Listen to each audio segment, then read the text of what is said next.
Donc, bonjour à tous. Donc moi je ne vais pas parler d'un personnage, mais je vais mettre un territoire en récit. Donc je vais quand même quelque part présenter un personnage un peu atypique. Autrement dit, la vallée de la Sonnelle, c'est 21,8 km qui sont peuplés par 8-9 villages. Si on va de près sous la Fauche jusqu'à la confluence, vous avez 9 villages. Vous avez très peu de gens puisque vous avez moins de 2000 habitants ici. Et vous avez donc un territoire qui se cherche. Donc moi, je vais vous le présenter un peu à la façon d'un géographe. Journée d'études. Donc, et je vais m'intéresser à la notion de vivre et d'habiter. Est-ce qu'il fait bon vivre? Est-ce qu'il fait bon habiter? Comment on vit? Comment on habite? Comment on reconstruit ici, dans le territoire donc de la Sonnelle? Je regarde l'heure, il est moins 20.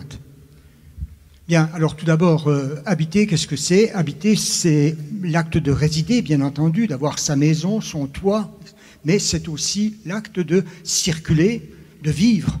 On habite en allant au collège, en allant à l'école primaire, en allant faire ses courses, etc. Donc on a un périmètre, un territoire qui est plus ou moins grand. Ça veut dire que dans la notion d'habiter, pour tous les gens qui sont ici, bien entendu, il y a aller, en particulier à Neufchâteau, ou à l'Ifol, ou aller ailleurs. Et puis, derrière cette notion d'habiter, il y a aussi une collectivité, il y a un groupe, un territoire, un groupe, un attachement, où il y a également de nouveaux résidents, et il y a aussi et surtout donc de la cohésion, et les politiques de plus en plus parlent de vivre ensemble. C'est redondant dans les discours des politiques, nous vivons ensemble, nous devons être solidaires ensemble. La seconde, s'il vous plaît. Voilà le plan que je vais proposer, donc en 3 parties. Je vais tout d'abord essayer d'un peu d'expliquer les mots, car il est nécessaire d'expliquer les mots, leur contenu, leur fonction. Qu'est-ce qu'habiter? Qu'est-ce que l'habitat? Quid des espaces publics qui font le lien dans l'habitat? On est ici dans un espace public qui fait bien le lien au niveau de la collectivité. Dans une deuxième partie, j'essaierai de montrer que le territoire est beau, qu'il est riche d'une histoire qui est assez profonde, importante, et que ce territoire, visiblement, sait relativement bien valoriser ses héritages, ses legs, qui sont assez nombreux. Alors tout d'abord, des habitats groupés, parce que vous avez des villages qui sont relativement petits et qui sont avec de l'habitat groupé, et comme ils étaient relativement loin de tout, et ils ont très longtemps été dans l'asthénie, ça veut dire... Le médecin dirait l'asthénie, ça veut dire le fait d'être malade, de ne pas être en forme. Je montrerai tout à l'heure une image qui nous montre que les villages dans les années 50, donc quand nous étions tous tout petits, eh bien ces villages étaient en partie en ruine, en partie avec des maisons abandonnées, etc. Je montrerai des exemples. Et qu'aujourd'hui, eh bien, au contraire, on voit que ces villages sont presque tous vivants, puisqu'il y a relativement peu de résidences secondaires et qu'il n'y a presque pas de ruines, et que la plupart des bâtiments ont été réappropriés. Je suis allé à Sion il n'y a pas bien longtemps à une fête communale. Il y avait eu un barnum qui avait été mis donc derrière l'église. Il y avait plein de jeunes, ça dansait, ça rigolait. Il y avait visiblement de la vie. Et moi, ça m'avait rassuré, si vous voulez, par rapport à ce qui aurait pu être il y a encore une trentaine ou une quarantaine d'années. Et puis, dans une dernière partie, alors... Il y a aussi, et ça c'est une richesse quand même pour le territoire, il y a aussi de l'habitat dispersé, puisque ici vous êtes sur des confins, et que ces confins ont été fortifiés. Gérard Juliato vous parlera de ces maisons fortes, de ces châteaux, etc. Donc vous aviez des châteaux, mais vous avez aussi du proto-industriel, c'est-à-dire des forges, assez nombreuses, des tuileries. Donc vous avez de l'habitat dispersé. Et puis je m'interrogerai dans la dernière partie sur savoir comment vit tout cela, comment un levain est en train de se remettre en place pour essayer de faire vivre ces territoires, se projeter dans l'avenir, essayer de dépasser des challenges. Les challenges, c'est en particulier la transition énergétique, la transition numérique, qui sont importantes pour tous les élus. Vous parlez avec n'importe quel maire du coin, il va vous dire, moi je cherche à accrocher dans mon village ou dans ma communauté de communes une garde pour les enfants, je cherche à ce que le RPI soit amélioré, etc. Enfin, on a des choses très concrètes. Et je montrais ici donc un bel exemple devant lequel on est passé en revenant de manger. C'est bien entendu le très beau lavoir avec ici donc les sculptures de Pargny. La suivante, s'il vous plaît. Alors, carte d'identité. Un territoire, c'est comme une personne, il faut lui donner une carte d'identité. Alors, elle n'est pas toujours reluisante, bien sûr, la carte d'identité. On a un petit bassin qui a été expliqué donc par mes collègues géomorphologues et géologues, et par les collègues naturalistes également ce matin, 135 km², 21,8 km pour la Saunelle, et un dénivelé de 40 mètres qui fait que l'eau, évidemment, coule très vite et très fort, malgré la perte karstique. Et vous avez ici donc la Saunelle qui est mise en image, et puis au-dessus, donc, les ripisylves de cette Saunelle. Et puis une zone classée, puisqu'on fait des classements en France, Z, DS, zone défavorisée simple, avec quand même quelques éléments qui sont inquiétants, 34% de retraités, bon, dans la vallée de la Saunelle, un habitant sur 3 est retraité, 12% d'inactifs, donc 34, ça fait 46, donc ça veut dire qu'il y a la moitié de la population déjà qui ne travaille pas, et puis vous avez donc 24% seulement d'actifs, et puis et surtout, donc pour toute la communauté de communes, 32 habitants au kilomètre carré de moyenne, en incluant le château, ce qui veut dire qu'on a quand même beaucoup de territoires où on a des difficultés à mettre en place un minimum de services pour qu'il y ait rentabilité de ce service. Et on le sait, la nouvelle loi NOTRe il y a 6 ans, a tranché dans le vif, a supprimé un certain nombre de services un peu partout, des gendarmeries, des collèges, etc., puisque maintenant vous êtes dans une grande collectivité. Et puis des territoires qui peuvent être parfois très peu peuplés, comme Sion par exemple, 12 habitants au kilomètre carré. Donc on est très souvent en dessous des seuils de rentabilité, ce qui complique le travail des élus et la vie quotidienne. La suivante. Alors les mots. Bon, des villages qui sont authentiques. Quand on est dans les gens avec qui j'étais dans la voiture tout à l'heure m'ont dit oh, qu'est-ce que c'est beau comme territoire. C'est vrai qu'on ne le connaît pas trop. C'est un beau territoire, on voit de beaux villages, etc. C'est vrai que c'est beau. Avec du matériel vernaculaire. Le matériel vernaculaire, c'est tout simplement les produits qu'on a tirés du sol ou de la forêt pour pouvoir construire les bâtiments. Et on a encore essentiellement du matériel vernaculaire ici. Assez peu de pavillons, sauf peut-être à Frébécourt que je montrerai tout à l'heure. Assez peu de pavillons, assez peu d'installations classées. Il n'y a que 15 emplois dans l'agriculture actuellement pour toute la vallée, c'est très peu. Et puis, habiter, bien, qu'est-ce que ça signifie? Ça signifie tisser des sociabilités, et ici, c'est sans les paysans, parce qu'il n'y en a plus, ou il y en a très peu. Donc, c'est des nouvelles sociabilités par rapport à il y a, disons, 30 ou 40 ans. C'est des sociabilités qui doivent se faire aussi avec des navetteurs, parce que ceux qui travaillent, soit ils sont ouvriers sur le coin, et ils travaillent dans le bois, ou ils sont navetteurs. Et parfois, ils vont même, s'ils sont artisans, ils vont même navetter parfois bien loin, parce que quand moi qui suis à Nancy, je vois des artisans qui viennent on voit les noms et les adresses, ils viennent parfois de fort loin pour aller chercher du travail, des navetteurs. Et puis aussi, élément d'espoir certainement, des télétravailleurs qui vont revenir peut-être. Ici donc l'image de Midrevaux, la suivante. Alors habiter.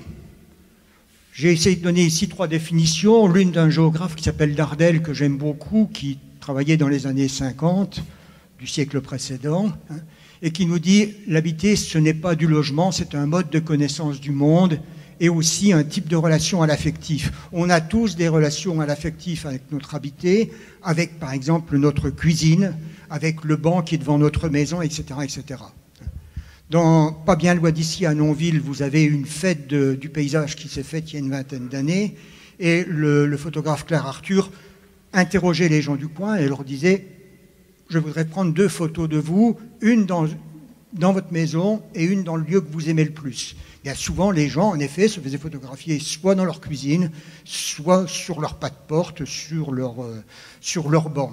Et Quant au lieu où ils aimaient le mieux, bon, ça pouvait être le lieu où ils allaient à la chasse, le lieu où ils avaient trouvé leur fiancé, etc. Bref, un autre lieu dans le village. Marguerite Yourcenar nous dit, elle, construire, c'est collaborer avec la terre. Hein, et un de mes anciens étudiants qui vient de sortir un livre nous dit, notre pays a de l'ADN dans la diversité. Bien oui, en effet, nos territoires sont dans une grande diversité et vous participez à cette diversité. La suivante. Alors, habiter, c'est tout d'abord, bien sûr, le cocon hein, où nous résidons. Habiter, c'est déjà disposer d'un toit, c'est ce qui rassure le plus. Hein. Et très longtemps, on a associé à la notion de habiter la notion de feu. Hein. Fiscalement, on parlait des feux sous l'Ancien Régime. Bien, le feu, c'est évidemment le lieu le plus vivant de la maison, très souvent. Alors, avec différentes pièces, le bureau, le jardin, de moins en moins de potagers et de plus en plus de pelouses avec des barbecues, partout, hein, y compris ici, hein, et peut-être plus encore ici, parce que les potagers, on va les trouver plutôt en périphérie de ville, voire en ville maintenant, c'est un peu curieux, mais c'est comme ça. Et résider, c'est prospérer dans un environnement qui est élargi. Alors, les signes de renaissance, eh bien, c'est souvent dans l'habiter, c'est souvent le fait qu'une municipalité va installer, comme ici à côté de la Fontaine-Chapelle, hein, de Midrevaux, va installer eh bien, des jeux, des toboggans, des choses comme ça. Ça, c'est signe de bonne santé d'un territoire, et c'est tant mieux. La suivante. Donc, un constat, il reste qu'une quinzaine d'emplois agricoles actuellement dans le territoire, et encore certains sont en fin de course, puisque ce sont des agriculteurs qui ont entre 60 et 65 ans, qui prennent leur retraite et qui n'auront pas nécessairement de successeurs. C'est du moins ce qui m'a été dit quand j'ai discuté avec les élus du coin. Et c'est surtout, évidemment, l'agriculture élevage ici, donc les naturalistes ne sont peut-être pas trop inquiets sur la qualité des eaux, etc., parce qu'on a une agriculture qui est encore, a priori, qui semble quand même relativement douce. La suivante. Alors, un tableau, hein, pour vous montrer qu'on a eu une cloche démographique, que le maximum de la cloche démographique, il est très précoce ici, vers 1840. Ça veut dire que le maximum démographique des campagnes ici, c'est sous la monarchie de Juillet, hein, parce que les gens sont partis, et ils avaient peut-être été habitués à partir parce qu'il y avait pas mal de gens qui partaient déjà temporairement. À Réville-les-Chanteurs, c'est à côté de chez vous. À Réville-les-Chanteurs, ça veut dire que les gens partaient vendre en hiver, vous le savez, donc des carnets de chants, des images, etc. Donc l'habitude de partir temporairement a amené un exode rural peut-être plus précoce que dans d'autres lieux. Et puis, bien, vous avez donc la population actuelle, hein, qui est donc sur la troisième colonne, avec parfois des villages qui sont tout petits, hein, comme La Fauche ou Villouxel. La suivante. Alors, parmi ces villages, Frébécourt fait un peu exception, mais Frébécourt est tout près de Neufchâteau. Et vous le voyez, donc, le village initial de Frébécourt, qui est un village tas en haut, est complété donc par des lotissements qui s'appellent les vignes et par des installations classées qui sont presque aussi grosses que le village ancien. Hein, vous connaissez évidemment le territoire, donc je passe à la suivante. Ailleurs, vous le voyez, les changements sont relativement modestes. J'ai mis ici l'image de Pargny, carte des Naudins, donc 1729, 1728, 1739. Hein, Monsieur Delaveau a utilisé tout à l'heure aussi cette carte des Naudins. Vous pouvez tous l'utiliser puisqu'elle est en ligne maintenant, donc facile d'accès. Et on voit donc qu'un village comme Pargny, par exemple, a globalement, en dehors des installations classées, a assez peu évolué en l'espace de 2 siècles et demi. Il est resté dans sa morphologie. Il a un peu bougé, bien sûr, mais pas tant que ça. La suivante. Alors, dans ces villages, vous avez de nouveaux espaces publics qui se font, et en particulier, moi j'ai été très heureusement surpris par ce qui s'est fait à Frébécourt, en particulier donc le fait qu'on a réimperméabilisé les sols, en partie. On n'a pas de l'asphalte partout, on a des sols filtrants qui permettent de faire circuler l'eau, on a réinstillé du verre, parce que ça c'est un discours d'urbain, dire on va mettre des arbres dans la ville, oui, mais là on met des arbres dans les villages, hein. Ça veut dire que les choses changent et que des modèles donc je dirais de villages avec un projet durable se mettent en place, et ça me semble être une bonne chose. Prioritairement, bien sûr, tous les élus vont vous mettre des chicanes en entrée de village parce qu'ils ont la trouille, et puis que il faut, voilà. Alors on a ça partout malheureusement, hein, Coussin berlinois, etc. On les a pas nécessairement dans les villages ici parce que j'en ai pas vu, mais il y en a beaucoup d'endroits. En second, l'aménité et le fleurissement. Presque tous les villages sont beaux. Rappelez-vous à ceux de votre enfance, d'il y a 50 ou 60 ans, ils étaient d'une saleté effrayante, bien souvent. Tertiaux, abondés dans le sens du Grenelle en vert et bleu, partout également. On essaye de faire ça. Hein. Et in fine, essayez de trouver de la convivialité. Presque tous les villages, quand vous regardez le site, par exemple, les villages où il fait bon vivre, vous montrent qu'on fait des choses dans le village. On fait un barbecue, on fait une kermesse, on fait des choses pour que les gens puissent vivre un peu ensemble. Alors, la suivante. Fleurir. Hein, bon, je vous montre ici deux exemples que j'ai photographiés. Bon, vous les connaissez. Hein. Midrevaux ici avec bac et fontaine. Des fontaines en fonte qui datent de l'époque, en général, qui sont une réponse au choléra, hein, de 1840. Hein. J'en reparlerai. La suivante. Alors, deuxième partie, legs et héritage. Legs et héritage font-ils patrimoine? Je dirais oui, hein, ou contribuent à faire patrimoine. Le patrimoine, c'est ce qui se transmet des parents vers les enfants. Hein. Des villages qui sont restés groupés avec peu d'extension, c'est plutôt favorable. Hein. Ça consomme moins de surface agricole. Et puis, avec la nouvelle loi, l'application de la nouvelle loi NOTRe, de 2017, et ces enveloppes qui sont contraintes, eh bien, les gens construiront dans l'enveloppe. Autrement dit, ne s'étaleront plus comme on l'a fait dans beaucoup trop d'endroits. Et puis des formes d'habitat dispersés anciennes, hein, les châteaux, maisons fortes, etc. La suivante.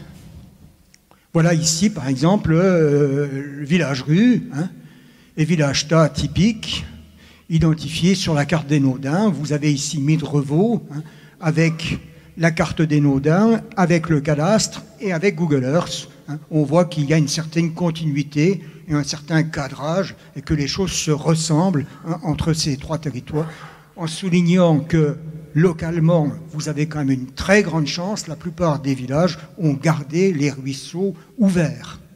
Il n'y a que Sion qui a dû couvrir le sien, qui passait dans la rue de l'église, au milieu du village.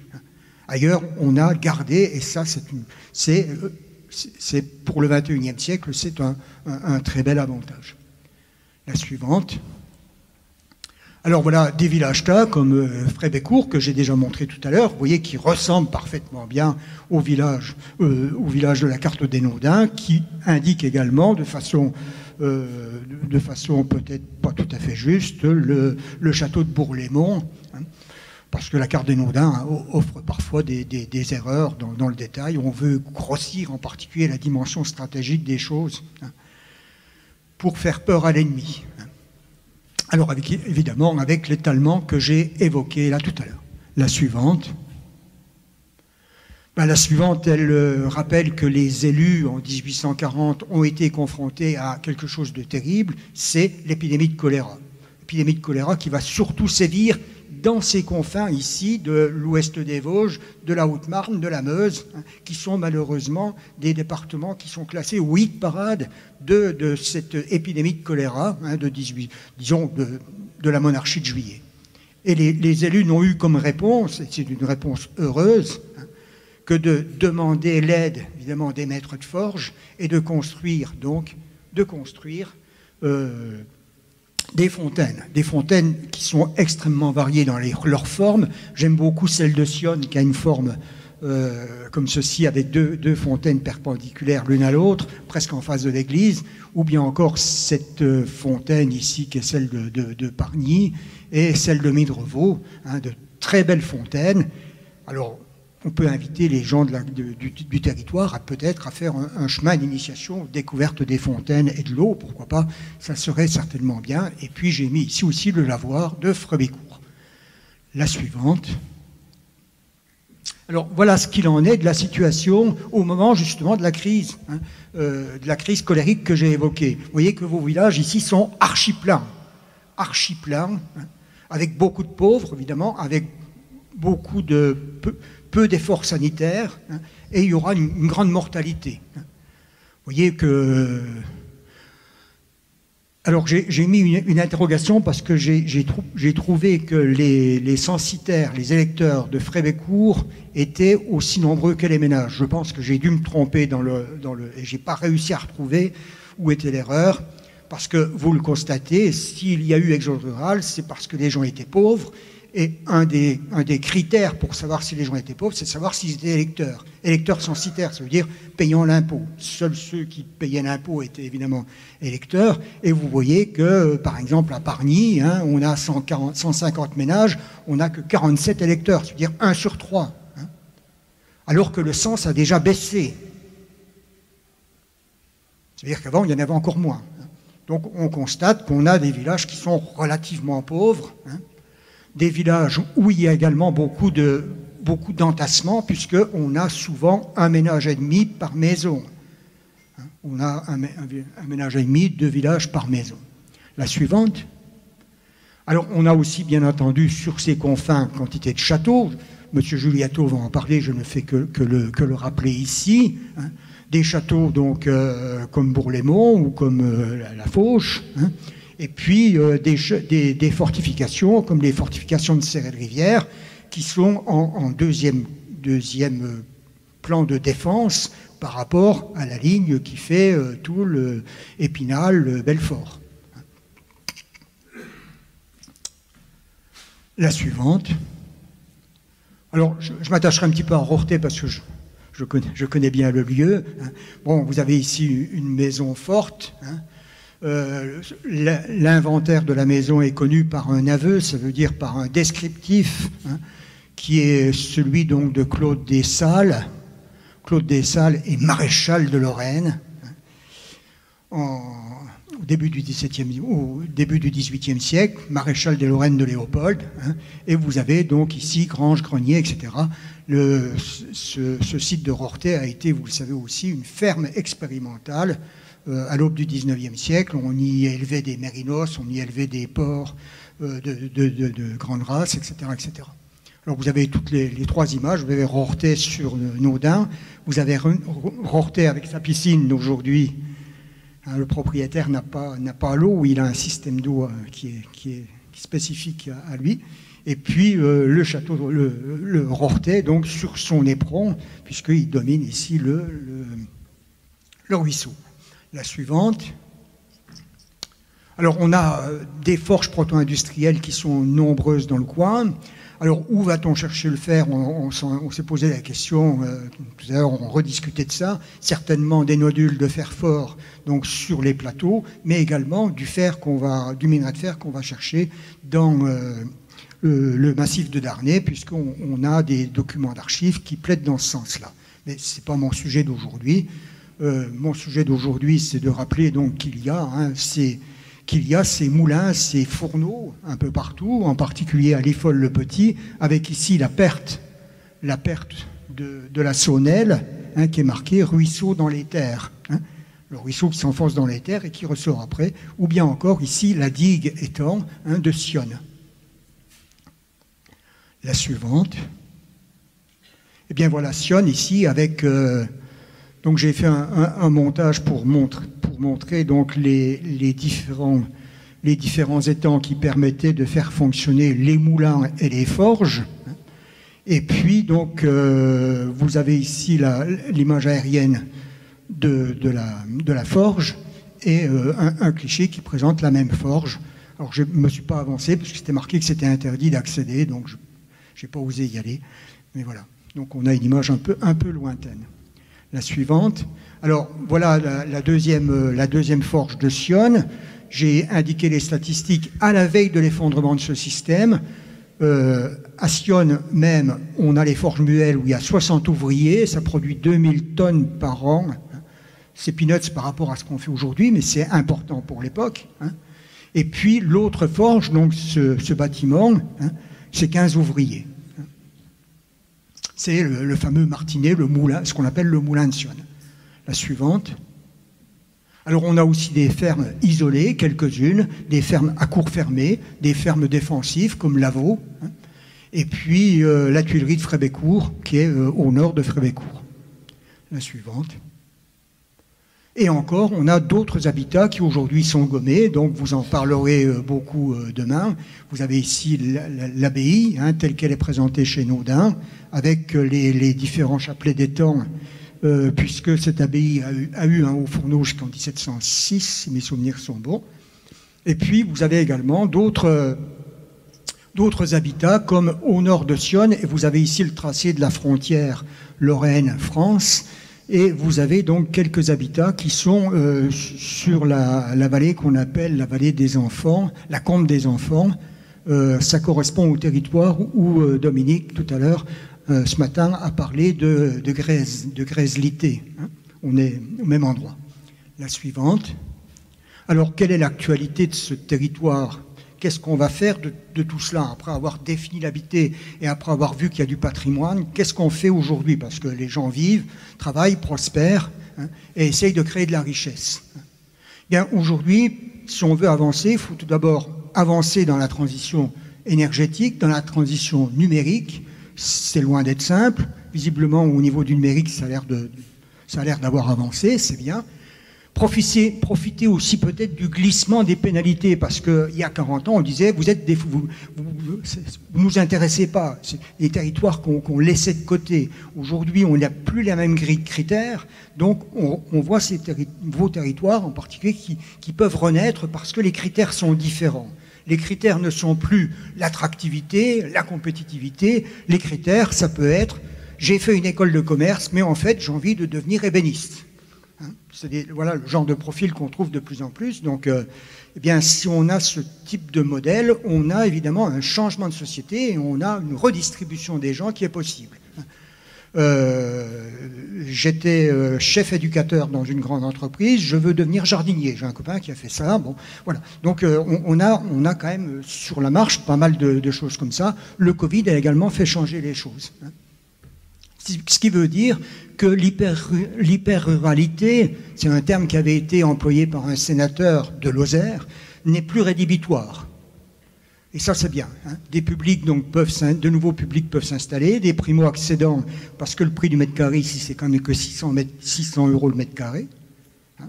C'est du moins ce que donnent les agences de notaires.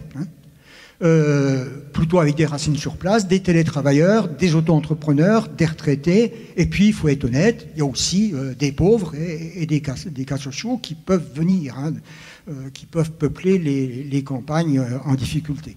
Voilà. Alors si l'emploi n'est pas toujours partagé, si l'emploi n'est pas toujours le ciment partagé, le vivre ensemble peut être aussi une qualité de rebond. Mais c'est vrai qu'avec 34 plus 12, 34% de retraités plus 12% de sans-emploi, il faut nécessairement que les choses évoluent pour retrouver plus de richesse. La suivante. Alors restaurer, entretenir, requalifier, je pense qu'il y a beaucoup de gros efforts qui ont été faits partout. Tout est propre, tout est beau, tout est refait, ou presque. Et ça me semble important. Ça veut dire que l'enveloppe de contraintes de la loi NOTRe est quelque chose de plutôt positif pour des villages qui n'avaient pas grandi, qui ne s'étaient pas étalés. On a très peu de points noirs. Bon, je souligne quand même celui de la gare de Sion, avec ses 500 mètres donc, de ferrailleurs. Mais bon, il faut bien aussi avoir le discours cohérent de dire, si on recycle, il faut bien, quelque part, on stocke le recyclage. Bon. Et puis, on a des travaux qui sont plutôt bien faits, des chantiers qui sont plutôt de bonne qualité, des résidences secondaires et des logements vacants qui sont moins nombreux que précédemment. La suivante. Alors, la suivante, eh bien, justement, c'est l'enquête de 1951 qui vous montre, pour Pargny-sous-Muraud, en gris et avec des pointillés, toutes toutes les maisons qui sont abandonnées ou qui sont en ruine. Vous voyez qu'il y en a un paquet hein, dans le centre du village. Et j'ai mis ici l'image en haut de l'actuel que je vais redévelopper un tout petit peu plus loin. Donc vous voyez, il y a au moins pas loin d'une vingtaine de maisons qui sont soit abandonnées, soit inhabitées. La suivante. Ben, la suivante, c'est le même village avec, vous voyez, des choses qui ont assez peu bougé, mais une usine, une installation classée, bref, et un bâti qui est presque complètement aujourd'hui utilisé. La suivante. Bien, des villages qui sont en chantier. Je ne dévoilerai pas rien, mais une des 3 maisons ici est celle du cuisinier qui nous a fait à manger à midi et qui a refait une maison. Donc, et il est jeune, il a, je sais pas, 35-40 ans peut-être. Hein. Donc c'est signe plutôt de bonne santé d'un territoire, de voir des jeunes qui refont. Hein. La maison du bas, c'est une jeune retraitée qui est venue se réinstaller dans son village hein, parce qu'elle voulait récupérer la maison de sa grand-mère. Voilà. Donc vous avez comme ça un peu partout dans les villages. Reprise. J'ai encore 2 minutes ou pas? 1 minute et demie. Allez, on termine. La suivante.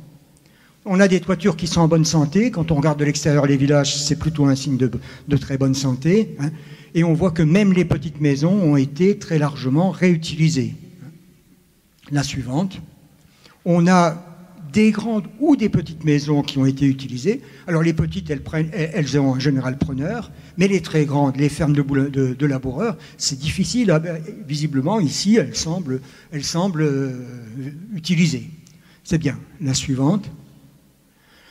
Et puis on a dans le détail quantité de tout petits objets qui sont magnifiques. Hein. Il y a de très beaux œils de bœuf, celui de Sion avec ses fleurs là en haut, ou bien encore des balais de sorcières, hein, et puis des usoirs qui sont globalement plutôt bien faits. Hein. On n'a pas trop de gens qui se ferment derrière des grandes grilles noires qui remplaceraient l'usoir. J'espère que personne ne le fera, hein, parce que c'est vraiment affreux. C'est vraiment affreux. Voilà, la suivante. Donc vous avez peut-être des conseillers CAE qui vous aident bien. Et puis vous avez quelques maisons qui sont magnifiquement dans leur jus, hein, comme celle-ci. On est passé devant quand on est allé manger tout à l'heure, hein, qui est très belle, avec des toits de lauze.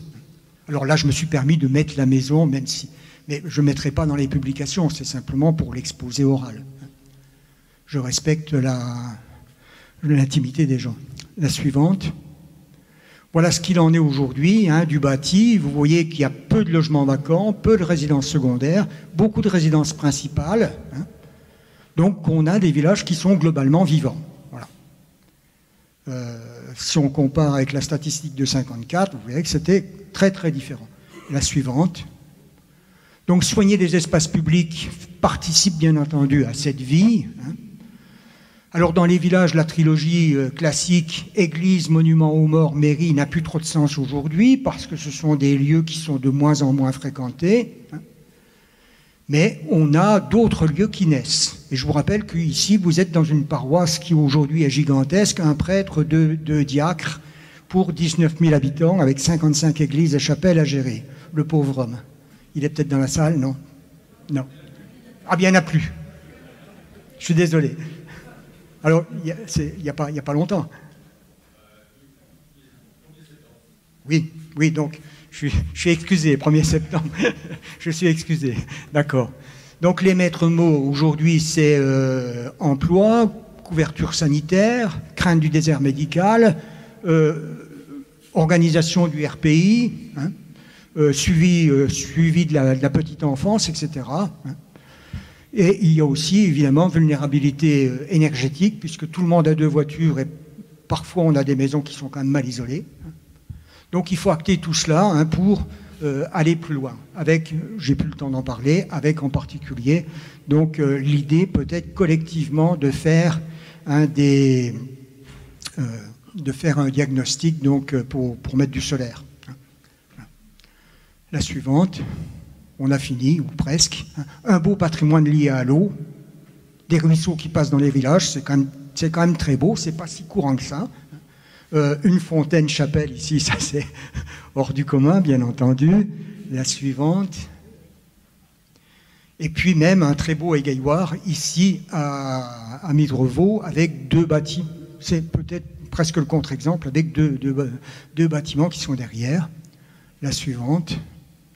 Et cette synthèse, bon, ben ça vous le regarderez dans le texte parce que c'est beaucoup plus technique, hein, pour voir un peu qui est acteur dans ces territoires et comment ça joue entre le local et le national. Mais là, je ne veux pas rentrer là-dedans parce que j'en aurai pour une demi-heure pour être toute seule, donc ça sera dans le texte. Voilà, la suivante, conclusion. Hein. Il y a le sous-bassin de la Sonnelle est peut-être un exemple ordinaire, bien entendu, mais c'est un exemple qui est discret, qui est intéressant et qui montre des formes de renaissance qui émergent un peu partout et c'est bien. Donc l'asthénie, la décroissance me semble appartenir plutôt au passé, ce qui est plutôt bien, mais les villages quand même, enfin plutôt le territoire reste quand même sous perfusion parce que l'essentiel du revenu, c'est quand même les retraites. Hein, c'est donc pas un signe de forte vitalité, même si les retraites des retraités d'aujourd'hui sont parfois assez convenables, hein, ce n'est pas un signe de bonne santé. Hein. Donc il faut conserver de l'emploi, ce qui n'est pas du tout évident, hein, ou éventuellement télétravailler, etc. Il est probablement moins difficile de tisser du lien social dans ces lieux, et je pense que c'est ça qui attire aussi les gens. Je vous remercie sur ça avec la direction donc, de la vallée de la Sonnelle. Merci beaucoup.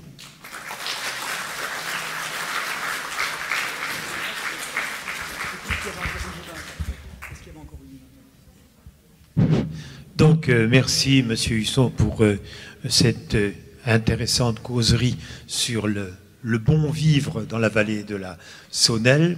Voilà. Donc, rapidement maintenant, nous arrivons à l'heure de la petite collation, mais on a quand même 5 minutes éventuellement pour répondre éventuellement à des questions. Pardon ? Une question ? Non, c'est simplement pour Jean-Pierre Husson. Vous avez parlé donc de vie, de prise de conscience, etc. Et je voudrais quand même rappeler la figure de quelqu'un qui a habité Sionne et qui mériterait sa rue à Sionne.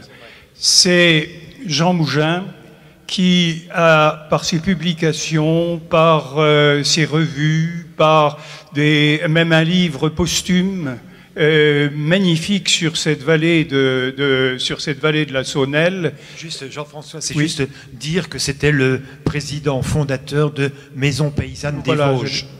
Voilà. Et bon, faisait peut-être un peu grincer puisqu'il était directeur de l'URSSAF, mais il était en même temps président, mais c'était quelqu'un d'extraordinaire. Et si beaucoup de maisons ont été restaurées dans le goût, c'est essentiellement grâce à lui. Merci Jean-François, bien sûr. Hein, toutes les associations ont œuvré avec les CAUE pour aider les gens à intelligemment donc, reconstruire, réparer, refaire et faire vivre leur maison. Alors comme ce matin pour Dralé, pour Neuchâteau, eh bien, on peut en effet demander au maire de Sionne peut-être de faire une place ou une rue. Parce qu'il n'y a pas beaucoup de rues à Sionne, peut-être une place ou un endroit, donc qui rende mémoire à cette personne. Oui, il était en fait de Frebécourt. Donc il habitait, c'est vrai qu'il avait une maison à Sionne, mais il était originaire de Frebécourt. François, ici. Pardon, Oui. Excuse, vas-y. Oui, je voudrais simplement demander à Jean-Pierre Husson s'il avait lu le programme des journées d'études vosgiennes. Parce que tu t'es mis à parler de la métallurgie, j'étais tout oui, évidemment, oui. Hein, mais je croyais que c'était dimanche qu'on en parlait. Hein, c'est très gentil d'introduire le sujet. Hein, mais voilà, comme tu as été un peu court dans le temps, peut-être que tu aurais pu t'abstenir. Voilà. Merci. Je voulais faire une double excuse. Donc tout d'abord dire que je ne peux pas être dimanche. J'ai une fête de famille qui m'est tombée dessus au dernier moment, donc j'avais prévenu les journées d'études vosgiennes. Et puis je pensais qu'à ce moment-là, comme on parlerait en même temps, ouvrir le sujet ou le compléter par deux images deux images que l'autre Jean-Pierre aurait montrées, deux images qui compléteraient celles que l'autre Jean-Pierre aurait évoquées. Moi, je voulais simplement dire qu'on a de l'habitat dispersé ici, ce qui n'est pas si courant que ça hein, dans l'habitat. On a quand même de l'habitat dispersé, ce qui est assez original. Alors, c'est en effet essentiellement l'aguettage des muelles pour Sion, mais on a le spécialiste qui est là et qui nous en parlera avec joie. Chassanque Muel a fait les mauvais choix puisqu'il a modernisé son entreprise à un moment où tout le proto-industriel s'effondrait. Y a-t-il d'autres questions? Oui. Vous avez parlé de ballet de sorcières, je ne sais pas ce que c'est. Ce sont comment on appelle ça? Si vous voulez, les morceaux de fièvre qui bouchent les fenêtres, notamment les fenêtres de cave. Ah, voilà. Hein, vous voyez, elles sont. C'est pas, au lieu que ce soit une barre toute simple, c'est une barre avec des pics, je dirais. Voilà. Moi, j'ai découvert un mot, c'est le mot navetteur. Oh ben, je ne sais pas s'il est dans la langue française, mais il est chez les géographes, enfin il est chez tous les gens qui parlent de travail, ceux qui font des navettes. Hein. 60 000 personnes qui viennent à Nancy tous les jours, y compris depuis ici. Hein. Quel bazar! Bien sûr. 60 000 voitures comptabilisées tous les jours, oui, enfin tous les jours de travail. D'autres?